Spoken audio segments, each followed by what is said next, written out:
Okay, so this is the conclusion.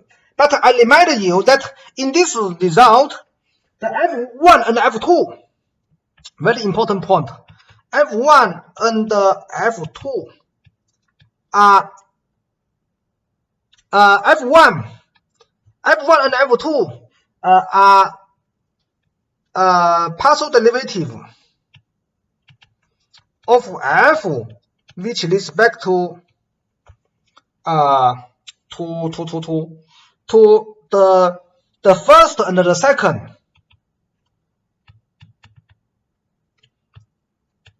second argument or variables of F. Okay, not derivative with respect to X.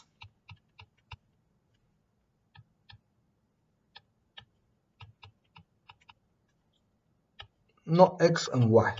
Okay, the X and Y are the first and the second argument of the composition, but not the first and the second argument of F, because here you see F is given, F is a function here.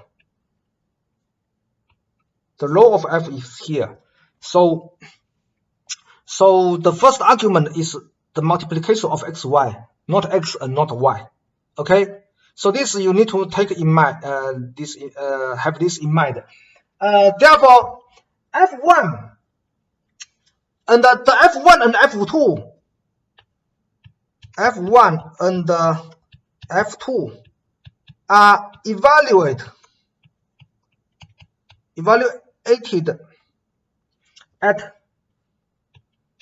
at where? At the intermediate point, X, Y, Y over X and Y, Z. This guy is the B in our theorem. Let's go back to our theorem. The second maps, the composition first applied by G and then by F. So F, the derivative of F is evaluated at B at the corresponding intermediate argument U equal to B. B is the image of A under G. So similarly, in this situation, the F1 and F2 are also evaluated at B, but in our case, the B is the intermediate value corresponding to X, Y, Z, which is X, Y, Y over X and Y over Z. Okay, so you need to have this in mind. Therefore, if you want to compute the second derivative of U, say with respect to Y and X, if you want to compute this, note the right corner of this screen. If you want to compute this, you need to have this in mind. Otherwise, you will make some mistake. How to compute this? Let's demonstrate this to you. So we just obtained du dx is yf1 minus yx squared f2. No.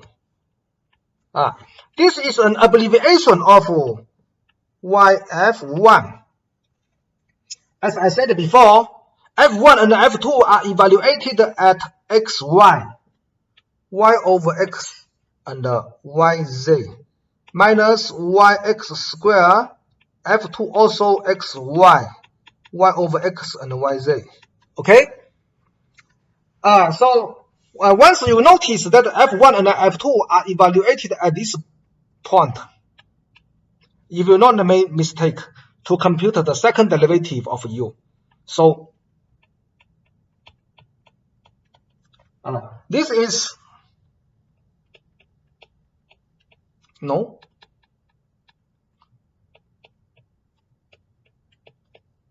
By the definition of a second derivative, and this is d dy yf1 minus yx squared f2.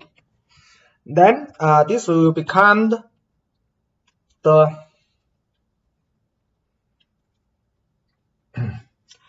so First, take derivative with respect to y to the first term.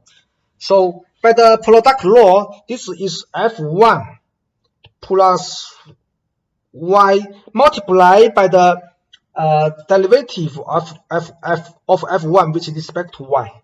Okay, this is the partial derivative with respect to y for the first term. For the second term, it is similar. First is the derivative of this with respect to y, which is x squared f2.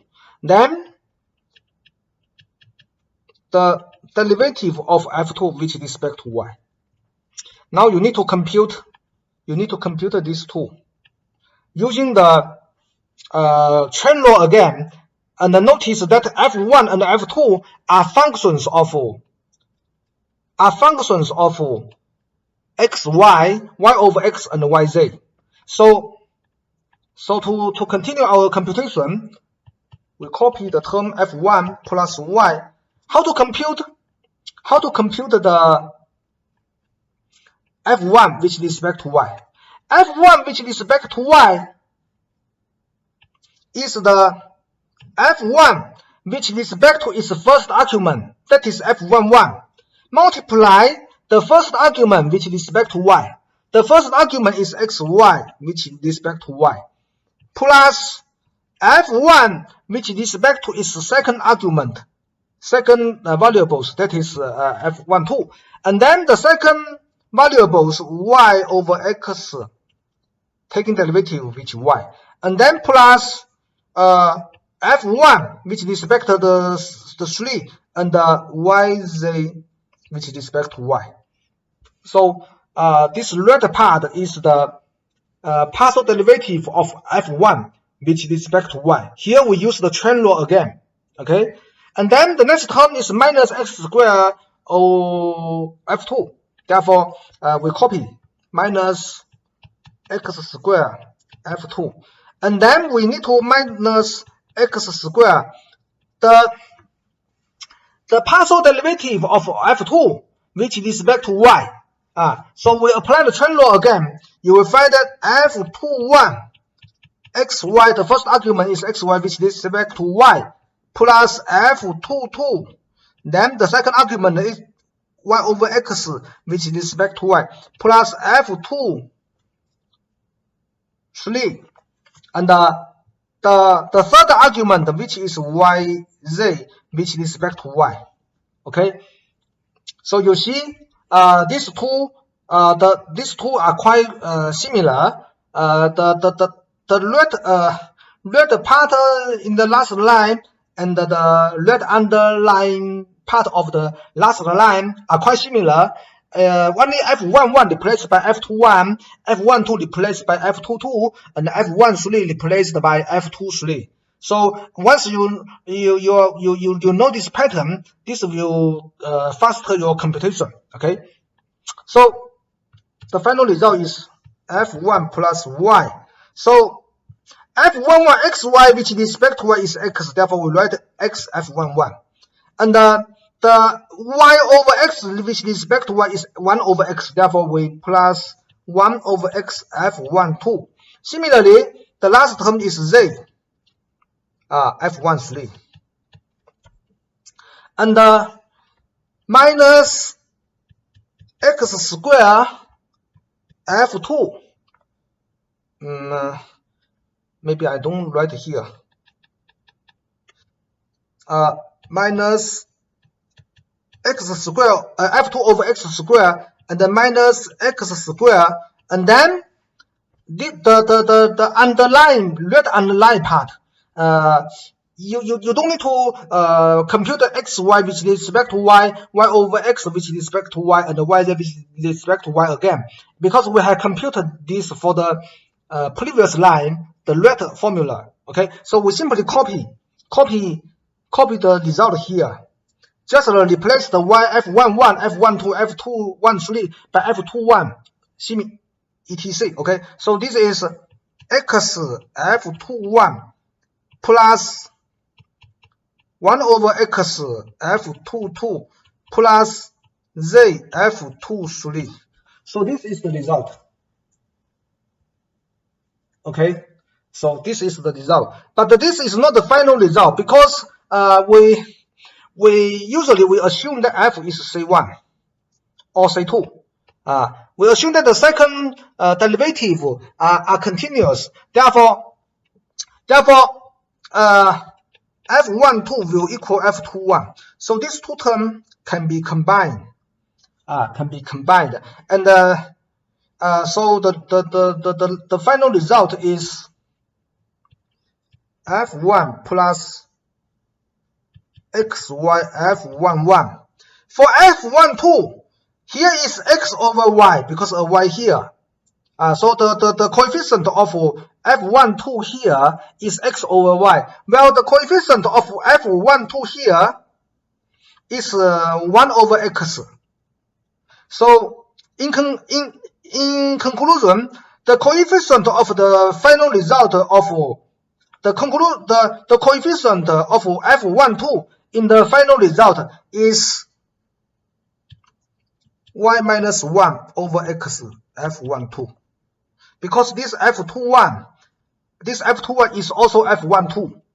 So you replace this which f12 and the x which under the x square you have x 1 over x, and here the coefficient for the first group at the first group here the coefficient of f12 is y over x, so you have y minus 1 over x. Then we have f13. f13 the coefficient is yz, therefore plus yz f13, and then minus f2 over x square, and minus 1 over x cube f22, and minus z over x square f23. So this is the final result. Okay. This is the final result. So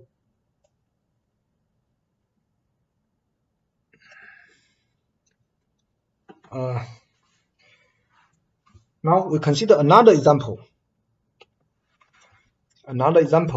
Firstly, we defined an important concept: harmonic functions. Suppose omega is an open subset of Rn, and U is C2. We said that U is harmonic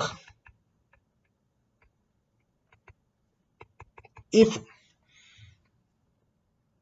Laplacian U is by definition Laplacian U the Laplacian operator is use the capital delta to denote the Laplacian operator. The meaning of Laplacian U is the sum of the pure second order derivative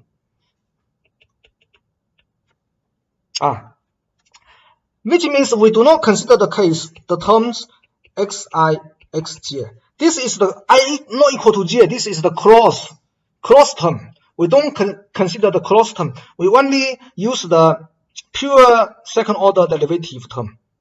U11, U22, and so on. Or this is the trace of the Hessian of U. The Hessian matrix of U is consists of all the second derivative of U, but the diagonal term, the sum of the diagonal term, that is the trace of the matrix, is our Laplacian U. Okay, so if the Laplacian U is 0, then this U is called harmonic. Now our example goes follows.